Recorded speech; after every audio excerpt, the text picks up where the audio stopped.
Now, I say, sir, my grandfather used to smoke. He lived for 90 years. Whether I say that smoking is a good, ஒருத்தர் வந்து smoke பண்ணிட்டு 90 years நல்லா வாழ்ந்தா சொல்றாங்க. Maybe the is body capacity are different issues எல்லாம் இருக்கலாம் அதுல. So that is called intervening. எல்லாரும் அந்த மாதிரி ஆக முடியாது. It is a bad habit. Okay, so you cannot conclude that smoking is a good. Extraneous variable, constant variable, discontinuous variable, or phytomerous variable. Only one variable, ஒரே ஒரு variable இருந்ததுன்னா like flower tree அதை வச்சு நீங்க experiment பண்றீங்கன்னா constant. டைகோமேட்டர் means two variables, male and female. Okay, child and senior, அந்த மாதிரி ரெண்டு ரெண்டா நீங்க பிரிக்கும் போது புவர் அண்ட் ரிச் இந்த மாதிரி பறிக்கும். அது வார்த்தை தான் டயாபட்டாமஸ் வேரியபிள் சொல்லுவாங்க. Dichotomous means more than two. 4 item இருக்குது, 5 ஐட்டம் இருக்குது. ஆவரேஜ், பிலோ ஆவரேஜ், எபோ ஆவரேஜ், இந்த மாதிரி நீங்க வேரியபிள்ஸ் கண்டுபிடிக்கும் போது அது பேர் வந்து dichotomous வேரியபிள் சொல்றாங்க. Examine available literature both conceptional and experimental. நீங்க ஒரு லிட்ரேச்சர் ரிவ்யூ பண்ணும்போது நீங்க டீடைலா ஸ்டடி பண்ணணும். நீங்க எந்த ஃபீல்டுல நீங்க ஸ்டடி பண்ணும்போது ரீவேலிடேட் அந்த ப்ராப்ளம்ஸ் வந்து நீங்க ஃபோக்கஸ் பண்ணணும், ரீவேலிடேட் பண்ணணும், டிஃபைன் பண்ணணும். ambiguous இருக்கக்கூடாது. இப்ப நான் சொன்னதுதான் ஸ்மோக்கிங் எக்ஸாம்பிள் வந்துச்சு பாருங்க. Independent, dependent, external. Smoking assumed cause, independent variable. என்னென்ன ப்ராப்ளம் வரும் நீங்க ஸ்மோக் பண்ணீங்கன்னா? coronary heart disease வரலாம். Dependent variable affect the relationship. So age of the person என்னென்ன வரும்? 20 years person smoking, 40 years person smoking, and 80 years, 70 years person smoking, difference how effect. Okay, the small age person will not be affected seriously long, but the age of person affected. Smoking pattern, ஒருத்தர் 10, ஒருத்தர் 2 smoke பண்ணலாம் ஒரு நாளைக்கு. Duration of smoking, smoke பண்றவங்க exercise பண்ணுவாங்க, சில பேர் exercise பண்ணுவாங்க. இதெல்லாம் வந்து எக்ஸ்டர்னல் வேரியபிள்ஸ். சில பேர் எக்ஸசைஸ் நல்லா பண்றாங்க, ஸ்மோக் பண்றாங்க, ஒன்னும் எஃபெக்ட் ஆகாது. So the relation between the independent and dependent external variables depend upon the person to person, area to area, locality, food habits, age factor, இதெல்லாம் வந்து எஃபெக்ட் ஆகும். மெஷரிங் த வேரியபிள்ஸ், நீங்க ஒரு எப்படி மெஷர் பண்ண போறீங்க? நாமினல் ஸ்கேல்னா என்ன, ஆர்டினரி ஸ்கேல்னா என்ன, இன்டர்வெல் ஸ்கேல்னா என்ன? நாமினல் ஸ்கேல்னா என்னன்னா நாமினல் யூ கேன் மெஷர். ஒரு ஸ்கேல் இருக்குது, நம்ம சென்டிமீட்டர், மில்லிமீட்டர்லாம் இருக்குல்ல, அதெல்லாம் வந்து நாமினல் ஸ்கேல். ஆர்டினரினா ரேங்கிங். ஓகே, ஸ்டூடெண்ட்ஸ் நீங்க எப்படி A grade, B grade, C கிரேட்லாம் கொடுக்குறீங்கல்ல, அவுட்ஸ்டாண்டிங் கொடுக்குறீங்க, அதுதான் வந்து ரேங்கிங் ஸ்கேல் சொல்லுவாங்க. அதுக்கு இன்னொரு பேர் வந்து ஆர்டினல் ஸ்கேல். இன்டர்வல் ஸ்கேல்னா degree. Anything your degree. Temperature இருக்குது, you are going to the Andaman Nicobar or you go to the Antarctica, you are measuring the temperature for 10 degrees, 5 degrees. That is called interval scaling சொல்லுவாங்க. Ratio scale, ரேஷியோனா 1:2, 3:2, 4:2, அதுதான் ratio scale. நார்மலா பாத்தீங்கன்னா உங்களுக்கு experiment மெத்தட்ல வரும். How much chemical நீங்க add பண்ண போறீங்க, லைக் சால்ட் ஆட் பண்ணணும், சுகர் ஆட் பண்ணணும்னா என்ன ரேஷியோன்னு கேட்பாங்க. அந்த மாதிரி எக்ஸ்பெரிமெண்ட்ல உங்களுக்கு ரேஷியோ ஸ்கேல் வரும். Attitudinal scale, attitudinal scale is nothing but, இப்போ நம்ம ஒரு ஆட்டிடியூட பண்றோம். நீங்க ஒரு மால்ல போறீங்க, உங்களை ஒரு கொஸ்டின் கொடுக்குறாங்க, ஒரு ப்ராடக்ட் இருக்குது ஆர் ஒரு விஷயம் இருக்குது, அது வந்து நீங்க அக்ரி பண்றீங்களா? எவ்வளவு அக்ரி பண்றீங்க? ஸ்ட்ராங்லி அக்ரி பண்றீங்களா இல்ல நான் டிசைட் பண்ண மாட்டேன், டிஸ்அக்ரி பண்றேன், ஸ்ட்ராங்லி டிசைட், இந்த மாதிரி கேள்வி கேட்டா இதான் ஆட்டிடியூட்னல் ஸ்கேல். ஓகே, ஒரு மூவி வருது, அந்த மூவி நல்லா இருக்குதா இல்லையா, இல்ல ஒரு விஷயம் வருது, பொலிட்டிக்கல்லி ஸ்ட்ராங்கா இருக்கிறீங்களா இல்லையா, அந்த விஷயம் நீங்க அக்ரி பண்றீங்களா? இல்ல நான் அக்ரி பண்ண மாட்டேன். அந்த மாதிரி நீங்க வேரியபிள் போட்டீங்கன்னா அது வந்து ஆட்டிடியூட்னல் ஸ்கேல்ல நீங்க கண்டுபிடிக்கிறது. டைப்ஸ் ஆஃப் ஆட்டிடியூட்னல் ஸ்கேல் பாத்தீங்கன்னா லிக்கரேட் ஸ்கேல் சொல்லுவாங்க. Likert scale is nothing, rating scale மேல சொன்னதுதான். டார்ஸ்டோன் ஸ்கேல் என்னன்னா வெயிட்டேஜ், நீங்க எவ்வளவு வெயிட்டேஜ் கொடுக்குறீங்க ஒரு விஷயத்துக்கு, அதுதான் வந்து டார்ஸ்டோன் ஸ்கேல் சொல்லுவாங்க. கட்ஸ்மேன் ஸ்கேல்ல it's nothing but ratio scale. It is difficult to develop. One ratio scale இருக்குது, இவர் வந்து 10%, இவர் வந்து 20%, அந்த மாதிரிதான். அது பேர் தான் கட்ஸ்மேன் ஸ்கேல்னு சொல்றாங்க. Very very important. ஒரு தீசிஸ்ல வந்து நீங்க ஹைபோதீசிஸ் ஃபார்மேட் பண்ணணும். தட் இஸ் இது கொடுத்தா இது வந்து சால்வ் ஆயிடும். ஓகே, இந்த எக்ஸ்பெரிமெண்ட் பண்ணா இந்த வந்து நான் எனக்கு ரிசல்ட் இது கிடைக்கும். அதுல நீங்க ஹைபோதீசிஸ், நல்ல ஹைபோதீசிஸ் ஃபுல் ஹைபோதிசிஸ் இருக்கும், 2 ஹைபோதிசிஸ் இருக்கும், அதை நீங்க பண்ணலாம். So hypothesis is nothing but an educated guess generally based upon the prior research to be subject process of verification. It gives a direction. Hypothesis வந்து நான் என்ன ரிசர்ச் பண்ண போறேன், என்ன கிளியர் ஆப்ஜெக்ட், என்ன கோல்ஸ், என்ன அதுக்கு என்னென்ன ஃபேக்டர்ஸ் லிங்க்டு இருக்குது. பிளைண்டா பண்ண முடியாது, ஒரு ரிசர்ச் வந்து கண்ண முடியும் பண்ண முடியாது. இட் இஸ் ஐ ஹைபோதிசிஸ் வந்து ஒரு கண்ணுன்னு சொல்றாங்க, ரிசர்ச்சருக்கு ஒரு கண்ணு மாதிரி. அது inductive hypothesis, directive hypothesis. What is inductive? நீங்க ஒரு பொதுவான விஷயத்தை எடுத்துட்டு ஜெனரலா போறாங்க, நான் ஐபிடின்னு சொல்வேன். That is particular to general. Deductive is GB, okay, DGP சொல்லுவாங்க, ஜெனரல் டு பர்டிகுலர். ஒரு இண்டக்டிவ் ஹைபோதிசிஸ் பாத்தீங்கன்னா ஒரு ஜெனரலா டாபிக் எடுத்துட்டு நீங்க ஒரு ஸ்பெசிபிக்கா டாபிக் எடுத்துட்டு ஜெனரல் வந்து முடிக்கிறீங்க, ஒரு ஜெனரலா டாபிக் எடுத்து ஒரு ஸ்பெசிபிக்கா வந்து முடிக்கிறீங்க. அதுதான் வந்து very very important. Drive from specific to general. ஒரு பர்டிகுலர் நான் என்ன சொல்றேன்னா, all sparrows having the white colour. So உலகத்துல இருக்கிற அத்தனை ஸ்பேரும் ஒயிட் கலர் நான் முடிவு பண்றேன், தட் இஸ் ஜெனரலா ஒரு முடிவு பண்றேன். பட் ஒரு ஜெனரலா எடுத்துட்டு ஒரு ஸ்பெசிபிக்கா நீங்க வரீங்க, அதுதான் வந்து டிடக்டிவ் ஹைபோதிசிஸ் சொல்றாங்க. Null hypothesis is very very important. A statistical or null hypothesis states that there is no relationship between the variable and that may relation found become chance or true. Null means எந்த எந்த experiment பண்ணாலும் எந்த result வராது, variable எதுவுமே change ஆகாது, சேமா இருக்கும். நான் எக்ஸ்பெரிமெண்ட் பண்றேன், அது வந்து என்னோட எக்ஸ்பெரிமெண்ட் நல்ல வந்தா எனக்கு ஃபேவர், சில இடத்துல நல்ல வந்தா ஆப்போசிட், நான் ப்ரூவ் பண்ணிட்டேன்னு அர்த்தம். Based on how statistics classified types. There will not be any significant difference in fitness between men and women. நான் நல்ல ஹைபோதிசிஸ் என்ன சொல்றேன்னா, if I give yoga practice, mens ஆகட்டும் உமன்ஸ் ஆகட்டும் அது என்ன டிஃபரன்சஸ் வராது, ஜீரோ இருக்குன்னு சொல்லிட்டு நான் ப்ரூவ் பண்றேன், அதுதான் நல்ல hypothesis. Okay, but if I get result opposite, இல்ல உமன் கேட்டகரி டிஃபரன்ஸ் இருக்கு, மென் கேட்டகரி டிஃபரன்ஸ் வருதுன்னா நான் ப்ரூவ் பண்றது தப்பாயிடும். அப்ப என்ன எக்ஸ்பெரிமெண்ட் கரெக்டா ப்ரூவ் பண்ணும். தட் இஸ் ஒரு நெகட்டிவ் சொல்லிட்டு நான் பாசிட்டிவ் ஆன்சர் கொண்டு வரதுதான் நல்ல hypothesis. For example, there will be any significant difference between men and women, that is called hypothesis. Direct hypothesis, non-direct hypothesis. Men will having more fitness than women. This is the direction. There is a big difference between women and men, that is called non-direction indicators. Sharp thinking, indicators of data type required, இதெல்லாம் dealing the research about the keep the right track. Hypothesis பாத்தீங்கன்னா ஒரு கைடுக்கு ஒரு important, ரிசர்ச்சருக்கு ஒரு important guide. Sorry,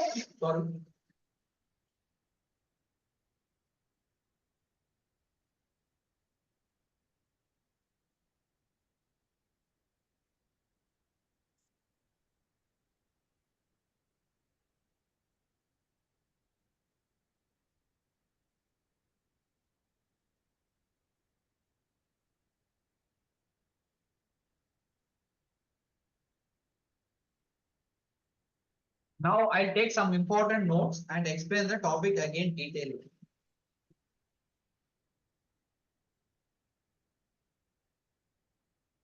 I'll open the notes.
தெரியுதா?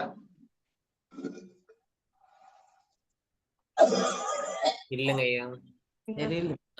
இப்போ தெரியுது. நான் மறுபடியும் ரிப்பீட் பண்ண போறோம் நம்ம.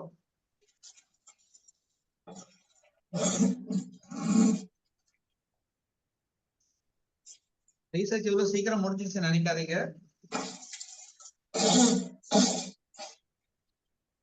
Now I am going to do the exam point of view. Important points again, recollecting the what is research and aptitude. Now you can interview the detail. I think PPT பார்க்க முடியுதுல? Yes sir. Normal நம்ம ஒரு story சொல்லல, twinkle twinkle little star how I wonder what you are. இந்த story தெரியாத யாருமே இருக்க மாட்டீங்க. How and what, twinkle twinkle how I wonder what you are. The how and what are the essential summary of the research. அவ்வளவுதாங்க. ரிசர்ச்க்கு இந்த ரெண்டு வார்த்தை போதும். How and what, என்ன ரிசர்ச் பண்ணணும், எதுக்காக பண்ணணும், அதுக்கு என்ன சொல்யூஷன், சொசைட்டிக்கு நம்ம என்ன சொல்யூஷன்ஸ் கொடுக்க போறோம், என்ன ஃபைண்ட் பண்ணிக்க போறோம். So it is a research of knowledge, the discovery of hidden truths. ஒரு உண்மையை மறைச்சு எடுத்து நம்ம வெளியே கொண்டு வர போறோம். How the knowledge means information matters. How we are going to collect from different sources like experience, human beings, books, journals, nature. Research can lead to a new contribution to the existing knowledge. இருக்கிற knowledge நம்ம மேம்படுத்துறது தான் research. ஓகேவா? You are all becoming research. Now what is the object of research? நம்ம என்ன கண்டுபிடிக்க போறோம்? To discover the new facts. புது உண்மையை நம்ம கண்டுபிடிக்க போறோம். Okay. To verify the tested important facts. To analyze the event or process of phenomena or identify the cause and relationship. To develop the new scientific tools, concepts, theories to solve and understand the scientific and non-scientific problems. To find out the solution to scientific, non-scientific and social problems. To overcome the solve the problems occurring in our day-to-day every life. So பாத்தீங்கன்னா இதான் important. இது எக்ஸாம்ல இதே மாதிரிதான் போட்டு ரெண்டு தயவலாத விஷயங்கள் போட்டு உங்களை what is object of research கேட்பாங்க. மீண்டும் ஒரு மாதிரி பார்க்கலாம், இப்போ டீடைலா ஸ்டடி பண்ணலாம். What is the prime object? To discover the new facts. புதுசா நம்ம கண்டுபிடிக்கணும். Okay, that is our core object. For what purpose? To development of the society, to helpful the humans. Okay, இப்போ ஃபோன் கண்டுபிடிச்சிட்டாங்க. So எவ்வளவு யூஸ்ஃபுல்லா இருக்குது. Net கண்டுபிடிச்சிட்டாங்க, computer கண்டுபிடிச்சிட்டாங்க. I'm sitting here, virtual class, I can connect to the people who are sitting in the Kanyakumari to Kashmir or even America also. I can go to class. So it is a new fact. Previously, we had to go to take the book, take the bus, auto, cycle. We had to go to the center of class, and ukarno, table, chair, alla thevar. So that cost is avoided. To verify the test important facts. ஒரு விஷயம் யாரா சொல்லிட்டாங்கன்னா அது நம்ப கூடாத facts வேணும். Okay. To analyze the event or process phenomena, identify cause. எதனால அது ஆகுது? எந்த cause? Now people are suffering now insomnia problem. Latest பாத்தீங்கன்னா insomnia நார்மலா ஏஜ் ரிலேட்டட் ப்ராப்ளம் சொல்லுவாங்க. Now even small children are facing, small students are facing, young age people are facing. Okay, so அதோட என்ன phenomena? What is the reason you have to identify? Using the cell phones or watching TV, not sleeping properly, அதெல்லாம் கான்செப்ட்ஸ்லாம் இருக்கும். அதெல்லாம் நீங்க research பண்ணி ப்ரூஃபா கொடுக்கணும். Developing the new scientific tools. புதுசா scientific missions எல்லாம் கண்டுபிடிக்கணும். கான்செப்ட்ஸ், ஓகே, சொசைட்டி சயின்டிபிக் நான் சயின்டிபிக் ப்ராப்ளம் சால்வ் பண்ணணும். டே டு டே லைஃப்ல நம்மளுக்கு தேவைப்படுற விஷயங்களை நம்மளுக்கு சால்வ் பண்றது தான் very very important of the objective of the research. So according to Redman and Mori in 1923 is given the definition: a systematic effort to gain the new knowledge. In a simple terms, research refers to a research for the knowledge A scientific systematic search for the information of particular topic or issue. It is also known as the art of scientific investigation. So what they said, systematic effort to gain the new knowledge. ஒரு புது விஷயத்தை நம்ம சிஸ்டமேட்டிக்கா நம்ம கண்டுபிடிக்க போறோம். Okay, and is called the random Redman and Morey has given. Types of research: descriptive research consists of survey of fact-finding inquiries of the different types. Ex post facto, very very very important word. Ex post facto na enna? இந்த எக்ஸாம்ல இந்த question இல்லாத எக்ஸாம்ல paper question paper இருக்காது. X post ஃபேக்டோ, ஒரு விஷயம் நடந்ததுக்கு அப்புறம் நம்ம அதை ரிசல்ட் பண்றோம். எக்ஸாம்பிள் சொல்லணும்னா, இப்போ ஸ்கூல்ஸ்ல வந்து பாத்தீங்கன்னா மிட் டே மீல் ஸ்கீம் இருக்குது, ஈவன் மார்னிங் டே மீல் ஸ்கீம் வந்து. ஸோ அந்த ஸ்கீமை வந்து ஒரு இடத்துல ஒரு வில்லேஜ்லயோ ஒரு ஊர்லயோ பாத்தீங்கன்னா அது கரெக்டா பண்றாங்களா இல்லையா, அவங்களுக்கு தேவையான குவான்டிட்டி கொடுக்குறாங்களா எல்லாருக்கும், இல்ல டீச்சர்ஸ் ஏமாத்துறாங்களா. So அது ஸ்டடி பண்றீங்க. You are going to some 10 schools, 10 villages. So one information is already occurred, or incident has already occurred. ஒரு விஷயம் நடந்ததுக்கு அப்புறம் நீங்க போயிட்டு என்ன பண்றீங்க, அனலைஸ் பண்றீங்க. ஓகே, இந்த ஸ்கூல்ல டெய்லி ஒரு முட்டை கொடுக்குறாங்க, இந்த ஸ்கூல்ல ஒரு டெய்லி ஒரு முட்டை கொடுக்க மாட்டாங்க, அவங்க வந்து பாத்தீங்கன்னா பாதி தான் சமைக்கிறாங்க, பாதி ஏமாத்துறாங்க, திருட்டு போகுது, ஸ்டூடெண்ட்ஸ்க்கு குவாலிட்டியா கொடுக்க மாட்டாங்க.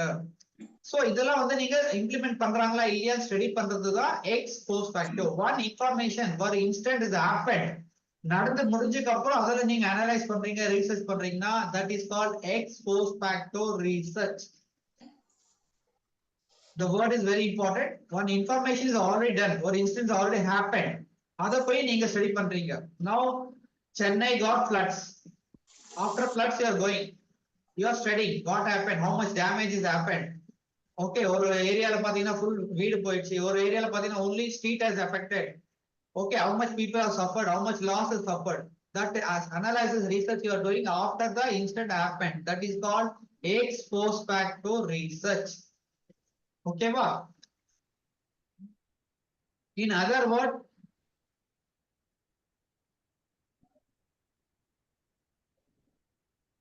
quantitative qualitative already நம்ம பார்த்துட்டோம். Again I am studying analyzing the number, that is called qualitative. Sorry, quantitative. Qualitative பாத்தீங்கன்னா you cannot நம்பரை நீங்க உங்களால கண்டுபிடிக்க முடியாது. ஓகே, நீங்க எவ்வளவு நல்லா இருக்கிறீங்க, okay, individual likes and dislikes, this called qualitative. Conceptual and empirical, the research studies some abstract idea is known as conceptual. Generally philosophers thinkers use the developing the reinterpreting the existing one. இருக்கிறத வந்து நீங்க வந்து மறுபடியும் அதை ரீஇன்டர்பிரட் பண்றீங்கன்னா அது பேர் தான் conceptual. Empirical research is other hand as hardly any theory system. Such research are based on the outcome of conclusion verified by experiment. ஒரு எக்ஸ்பெரிமெண்ட் பண்ணிட்டு நீங்க ரிசல்ட் கொடுப்பீங்க, அது empirical research சொல்லுவாங்க. இது also known as experimental research. Okay, ஒரு hypothesis எடுக்கிறீங்க, இது பண்ணா இது வரும் ரிசல்ட், இது வராது.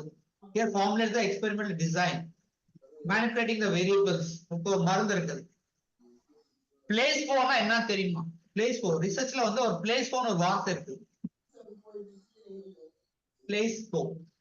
ஓகே, தட் இஸ் என்னன்னா, இப்போ நான் ஒரு ஹாஸ்பிடல்ல ஒரு மெடிசன் கண்டுபிடிச்சிட்டேன், I got a new medicine in my hand. I bifurcate two groups. One is group of 10 consists of 50 people. அவங்களுக்கு நான் டெய்லி மாத்திரை கொடுப்பேன். இன்னொரு 50 பேருக்கு நான் மாத்திரை கொடுக்குற மாதிரி ஒரு சாக்லேட் கொடுப்பேன், மாத்திரை கொடுக்க மாட்டேன். I am deceiving them, but I am creating that I am giving tablet, but I am not giving the tablet, I am giving only a chocolate or some toffee. I am saying that you are cured after 50 days. Now the people who are given the tablets, அவங்க வந்து எல்லாரும் குணம் பண்றாங்கன்னா இல்ல, சில பேர் குணம் பண்ணிடுறாங்க. பட் நான் மாத்திரையே கொடுக்காத ஒரு சாக்லேட் கொடுத்துட்டா அவங்க after 30 days or 50 days they are all become happy and they are cured. Psychologically பாத்தீங்கன்னா பிரெயின்ல எஃபெக்ட் ஆகுது. ஓ, நான் மருந்து சாப்பிடுறேன்னு சொல்லிட்டு அவங்க கியூர் ஆயிடுறாங்க. இங்க மருந்து சாப்பிட்டோம் பயாலஜிக்கலா உள்ள அவங்க சரி ஆக மாட்டேங்குது. So I am deceiving something, it is called placebo. Okay, உண்மையா நான் மருந்து கொடுக்காத வேற எதனா கொடுத்தேன்னா எக்ஸ்பெரிமெண்ட்ல, அது பேர் தான் பிளேஸ்போ எஃபெக்ட்னு சொல்லுவாங்க. அது எக்ஸ்பெரிமெண்ட்ல நார்மலா 3 groups பிரிப்பாங்க. That is with yoga.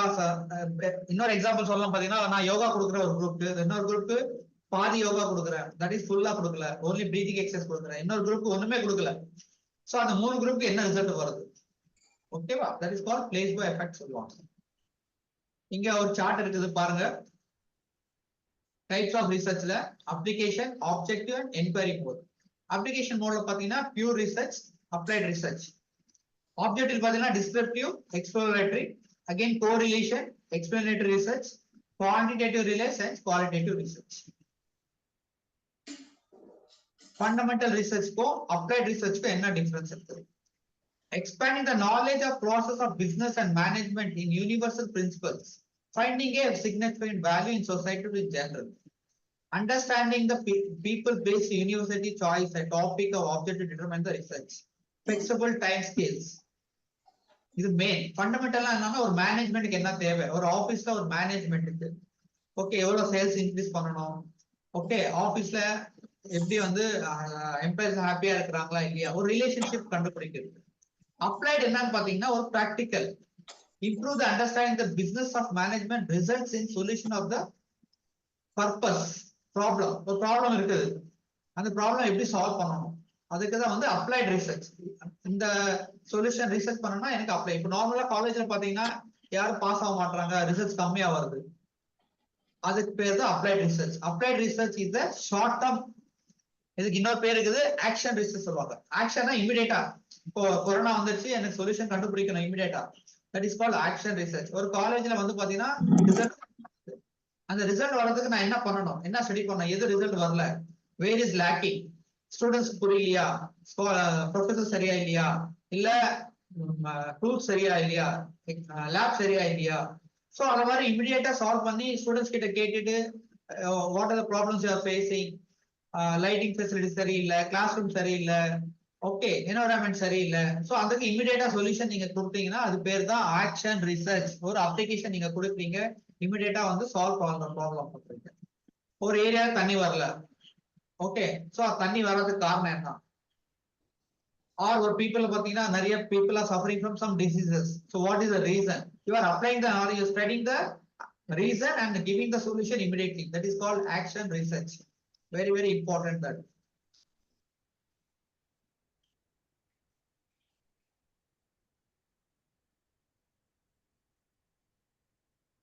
God, we have already studied. What is hypothesis? What is the characteristics of hypothesis? Hypothesis may be defined as a proposition or a set of propositions set forth as an explanation for the occurrence of some specified group of phenomena, either accepted, merely a provisional cause, conjecture to guide some investigation in the light of facts. ஒன்னும் புரியாது படிச்சீங்கன்னா. ஒரு விஷயத்த வந்து நான் test பண்ண போறேன், நான் டெஸ்ட் பண்றது வந்து எனக்கு ஆன்சர் இது வரணும், வருதா வரலையா, வரும்னு சொல்லிட்டு நான் சொல்றேன், வரலன்னா என்ன பண்ணும், அதான் ஹைபோதசிஸ். உங்களோட திங்கிங், நான் எக்ஸ்பெரிமெண்ட் பண்ணா இந்த ரிசல்ட் எனக்கு வரணும், வந்தா ஓகே, வரலன்னா நல்ல hypothesis. A research hypothesis quite often predictive statement of capable of being tested using the methods.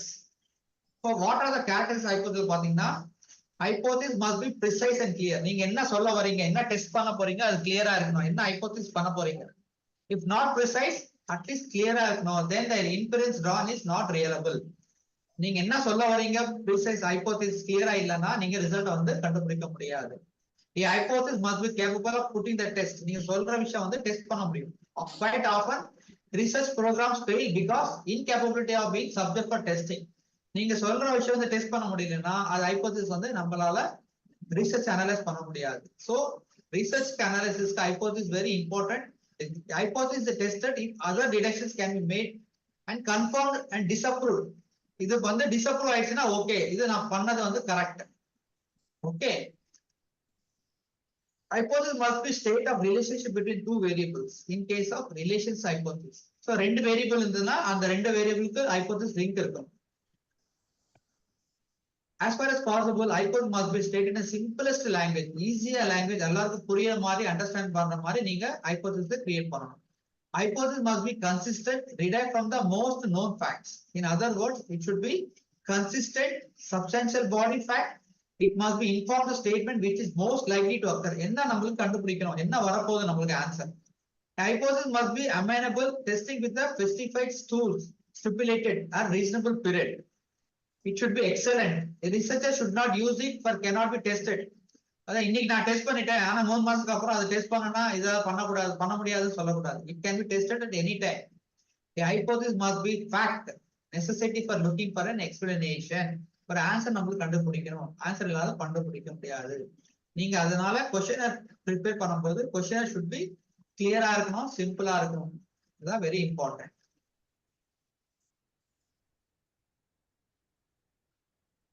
நீங்க ரிசர்ச் பண்ணும்போது கொஸ்டின்ஸ் எல்லாம் ரேஸ் பண்ணுவீங்க. அந்த கொஸ்டின்ஸ் எல்லாம் வந்து பாத்தீங்கன்னா புரியுற மாதிரி இருக்கணும், சிம்பிளா இருக்கணும், அதுல மல்டிபிள் சாய்ஸ் இருக்கணும், எஸ் ஆர் நோ. ஓகே, உங்களுக்கு இந்த விஷயம் பிடிச்சிருக்குதா பிடிக்கலையா, எவ்வளவு பிடிச்சிருக்குது, அந்த மாதிரி நீங்க ரிசர்ச்ல கேள்வி கேட்க போறீங்க.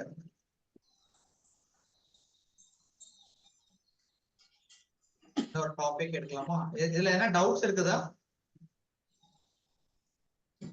இப்ப நீங்க ரிசர்ச் எப்படின்னா நீங்க ஒரு புதுசா ஊருக்கு போயிட்டீங்கன்னா உங்களுக்கு எதுவும் புரியாது, எந்த பக்கம் எந்த ஸ்ட்ரீட் இருக்குது எந்த கடை இருக்காது. அந்த மாதிரி ரிசர்ச் சப்ஜெக்ட் அந்த மாதிரி தான். நீங்க 2-3 வாட்டி படிக்க படிக்க நீங்க அது கண்டுபிடிக்க முடியும். ஓகே, இதுனா என்ன அர்த்தம், வார்த்தைகள்லாம் புதுசா இருக்கும், புரியுற மாதிரி இருக்கும் ஆனா புரியாத மாதிரி இருக்கும். இதெல்லாம் சொல்லுங்க மேடம். சார் நீங்க இந்த குவாலிட்டேட்டிவ் குவான்டிடேட்டிவ் ரிசர்ச் சொன்னீங்க இல்லைங்களா? சொல்லுங்க மேடம். அப்போ அதுல வந்து நம்ம குவான்டிடேட்டிவ் வந்து அந்த நியூமரிக்கல் வேல்யூ இல்லாம அந்த ஹாப்பினஸ் ஸ்கேல் எடுப்போம்னு சொல்லிங்க இல்லைங்களா, எஸ்ஆர் நோ டைப். அதையுமே நம்ம நியூமரிக் வேல்யூல தானே சார் போடுறோம். அது ஆக்சுவலா நீங்க டிஃபைன் பண்ண முடியாது சொல்லணும். இப்போ நீங்க ஹாப்பினா நான் எவ்வளவு ஹாப்பி இருக்கிறேன், மோர் ஹாப்பியா இருக்கோம் ஹாப்பியா இருக்கும், நான் 10% ஹாப்பி 20% இருந்து அது நீங்க ஒரு நியூமரா கொடுக்கலாம், எடுக்க முடியாது உங்களால. அது சந்தோஷையா அப்படியே மியூட் பண்ணிக்கோங்க. ஸோ குவாலிட்டி குவான்டிட்டி நேரடியா இப்ப சுகர் வேல்யூ எடுக்கிறோம், ஒரு வேல்யூ எடுக்கும் போது நேரடியா அது நம்பர்ல கிடைக்கும், அதான் நியூமரிக் வேல்யூ. ஒரு சில குவான்டிட்டி அளக்குறோமா குவாலிட்டி அளக்குறோமா, அதாவது குவாலிட்டி அளந்து ஸ்டாட்டிக்கல்ல நீங்க எக்ஸ்பிரஷன் பண்றதுக்காக ஒரு கிராஃபா வந்து நம்ம வந்து அந்த எக்ஸ்பிரஸ் பண்றதுக்காக அதை நம்ம வந்து குவாலிட்டியை வந்து நம்பர்ஸ்க்கு கன்வெர்ட் பண்றதுக்காக நம்ம மாற்றும் போது தான் ஸ்கேல் கொடுக்குறோம். ஸோ ஒரு குவாலிட்டி அனலைசிஸ் பண்ணி இப்போ ஹாப்பினஸ் பண்ணி அதுக்கு தான் ஸ்கேல் வைக்கிறோம். அந்த ஸ்கேல் இப்போ ஒரு கொஸ்டின் ப்ரிப்பேர் பண்ற எல்லாருமே இப்போ ஐயா சொல்லிட்டாரு நீங்க சிம்பிளா கொஸ்டின்லாம் கேளுங்கன்ட்டு. இப்போ என்ன பிரச்சனை, நம்மளால கொஸ்டின் கேட்க முடியல ரியலா, நமக்கு சுதந்திரமே இல்லை கொஸ்டின் கேட்கறதுக்கு. நீங்க கொஸ்டின் கேட்கணும், அந்த கொஸ்டினுக்கு ஃபுல்லா வந்து ப்ரிப்பேர் பண்ணி அதுக்கு ஜேர்னல் போட்டு அது நிறைய கொஸ்டின் நிறைய பேர்கிட்ட கொடுத்து, அதாவது இப்போ எக்ஸ்பெரிமெண்டல் பண்றோம் இல்லைங்களா, அந்த ரிசர்ச்சுக்கு பயன்படுத்துறதுக்கு முன்னாடி அதை வந்து நம்ம வேலிட் பண்ணியிருக்கணும். அதை வேலிடேட் பண்ணி அதை ஸ்டாண்டர்டைஸ் பண்ணி அதை பப்ளிஷ் பண்ணி அப்ரூவல் வாங்கி எத்திக்கல் கிளியரன்ஸ் வாங்கி அந்த கொஸ்டினை வந்து நம்ம இது பண்ணணும். இப்போ எப்படின்னா உதாரணத்துக்கு ஒரு சினிமாவில் ஒரு ஜோக் வரும் இல்லையா, அந்த கொஸ்டின் எப்படி இருக்கும், நீ லூஸுங்கிறது உங்க ஒப்பனுக்கு தெரியுமா தெரியாதா அப்படின்ட்டு. அது கீழே எஸ்ஆர் நோ ஆன்சர் இருக்கும், என்ன ஆன்சர் கொடுக்கறது. ஸோ எஸ்ன்னு கொடுத்தாலும் நோ கொடுத்தாலும் ஆன்சர் தான் 2ஆ இருக்கும், ஆனால் லூஸுங்கிறது கன்ஃபார்ம் ஆகிடும். ஸோ இந்த மாதிரி ஒரு சில கொஸ்டின்ல வந்து அந்த மாதிரி கிரிட்டிக்கலாக கொஸ்டின் இருக்கும், இல்லை வந்து உண்மையிலே இந்த மாதிரி கொஸ்டினை வேலிடேட் பண்ணிட்டு அந்த ஒவ்வொரு கொஸ்டின் நீங்க எந்த கொஸ்டினரியை நீங்க எடுத்தாலும் அந்த கொஸ்டினரிக்கு அவங்க ஸ்கேல் கொடுப்பாங்க. அந்த ஸ்கேல் வந்து வேல்யூ இன்க்ரீஸ் ஆனா அது சிக்னிஃபிகண்டா இல்லை குறைஞ்சா சிக்னிஃபிகண்டா கொடுப்பாங்க. அந்த ஸ்கேலை பேஸ் பண்ணி இது வந்து ஃபேரு நாட் ஒன்லி அந்த மாதிரிலாம் ஒரு 5 ஸ்கேல் கொடுக்குறாங்க. இது வந்து ஆமா அடிக்கடி நடக்கும், எப்பவும் நடக்கும், எப்பவும் இல்லை, இந்த மாதிரி இருக்குன்னா அதை பேஸ் பண்ணி நான் நம்பர்ல மாத்துறோம். அப்ப அதே தான் வந்து குவாலிட்டியை எடுத்துட்டு வந்து குவான்டிட்டியில கொடுக்கும்போது நம்ம எக்ஸ்பிரஸ் பண்றதுதான் நம்பர் கொடுக்குறோமே தவிர உண்மையிலேயே அது குவான்டிடேட்டிவ் கிடையாது. குவாலிட்டியை வந்து குவாலிட்டியாவே அனலைஸ் பண்ணி ஸ்டாட்டிக்கல் எக்ஸ்பிரஷனுக்காக நம்ம கன்வெர்ட் பண்றோம்மா, அதுதான் குவான்டிட்டி குவாலிட்டி பிளஸ்.